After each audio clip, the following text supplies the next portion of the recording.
ফুটতেই শুরু হয় গ্রামের জীবনের ব্যস্ততা। কৃষক প্রথমে সকালে উঠে ফজরের নামাজ আদায় করেন, তারপর মাঠে চলে যান। চাষিরা গরু জোয়ালে বেঁধে মই দিয়ে জমিতে চাষ দেন। গরু আর মইয়ের শব্দে ঘুম ভাঙে প্রকৃতির।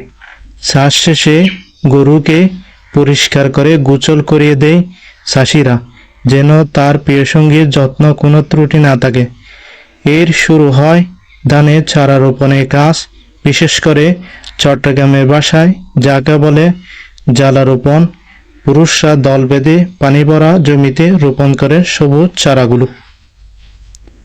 সময় পেরিয়ে পাকে, ধান পাকে, চারদিকে তখন সোনালি ধানের সমারোহ। কাস্তে হাতে ধান কাটা শুরু হয়, আর ধান ছাড়ানোর কাজ চলে উঠানে। সে ধান গুদামে ভরে দেয় কৃষকরা, দা সংরক্ষণ করে বছর খানেক তারা খেতে থাকে। এভাবে কৃষকের সংসার চলে।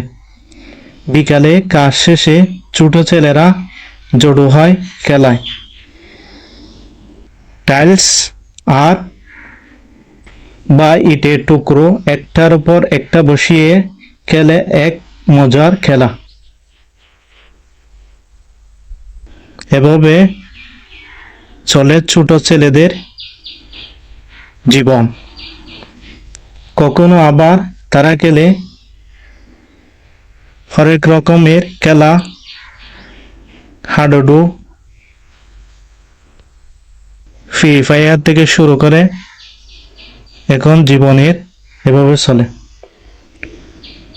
তাছাড়া গ্রামের সব ধরনের প্রস্তুতিমূলক বা পরিশ্রম খেলা খেলে। কখনো আবার তারা খেলে ফুটবল, মাঠের ছুটাছুটি, হাসাহাসি, এটা তাদের শৈশব। গ্রামের অনেক ঘর তখনও সনের ছাউনি আর মাটির দেওয়ালে তৈরি। গরমে ঠান্ডা আর শীতে উষ্ণ। সকালে মহিলারা কলসি নিয়ে পুকুর ও কুয়া থেকে পানি আনেন, মাথায় কলসি, হাতের ছোট পাত্র, এক এক শান্ত সৌন্দর্য।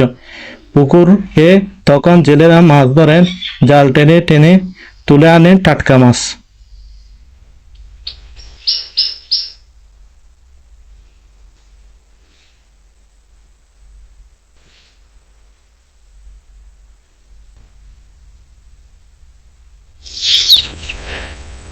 আর ছোট ছোট ছেলেরা ছাগল নিয়ে যায় খাওয়াতে।